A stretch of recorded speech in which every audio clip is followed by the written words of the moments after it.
मुस्कान रस्तोगी ने अपनी प्रेमी साहिल शुक्ला के साथ मिलकर अपने पति की हत्या की। सौरभ राजपूत यानी पति के शव को एक नीले ड्रम में डाला और उसे सीमेंट से सील कर दिया। 20 साल की प्रगति ने अपने 29 साल के प्रेमी मनोज नारायण उर्फ अनुराग के साथ मिलकर अपने 21 साल के पति दिलीप की हत्या कर दी। दिलीप की जमीन जायदाद हड़प कर अपने प्रेमी के साथ मौज की जिंदगी काटने के सपने थे। प्रतिमा ने अपने प्रेमी दिलीप हेगड़े के साथ मिलकर तकिए से अपने पति का गला घोंट दिया। इससे पहले प्रतिमा अपने पति को खाने में ब्लड कैंसर के लिए दी जाने वाली दवा आर्सेनिक ट्राइऑक्साइड मिलाकर खिलाती थी।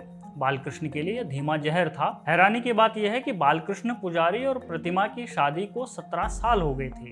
सोनम रघुवंशी ने अपने प्रेमी राज कुशवाहा और अन्य 3 लोगों के साथ मिलकर अपने पति राजा रघुवंशी के सिर पर कुल्हाड़ी मरवाकर हत्या कर दी। शादी को अभी 13 दिन भी नहीं हुए थे कि इतने में ही सोनम ने अपने पति की 13वीं का इंतजाम करवा दिया। तो समाज की दृष्टि से यह स्वीकार्य नहीं है, लेकिन जब विनाश काले विपरीत बुद्धि वाली बात है तब हम यह कह रहे हैं कि क्या हत्या के अलावा कोई दूसरा रास्ता नहीं बचता है।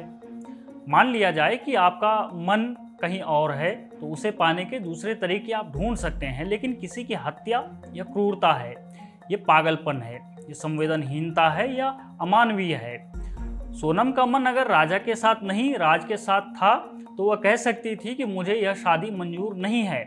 वो अपने परिवार को कहती, उन्हें मनाती, और अगर वो नहीं मानते तो राजा रघुवंशी को कहती कि मेरा मन कहीं और लगा हुआ है। मुस्कान रस्तोगी का मन अगर सौरभ राजपूत के साथ रहने का नहीं था, प्रगति का मन दिलीप के साथ रहने का नहीं था, प्रतिमा का मन बालकृष्ण के साथ रहने का नहीं था, तो आपस में बातचीत करते, तलाक मांगते।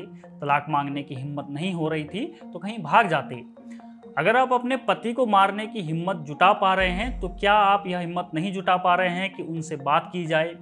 हत्या से तो कम ही हिम्मत जुटानी पड़ती होगी बातचीत के लिए या फिर भागने के लिए। इसमें भी अगर आपको शर्म आती है, लोक लज्जा की चिंता है, तो फिर अब लोक लज्जा का क्या। एक जीवन आपने खत्म किया और उसी के साथ आपका भी जीवन बर्बाद।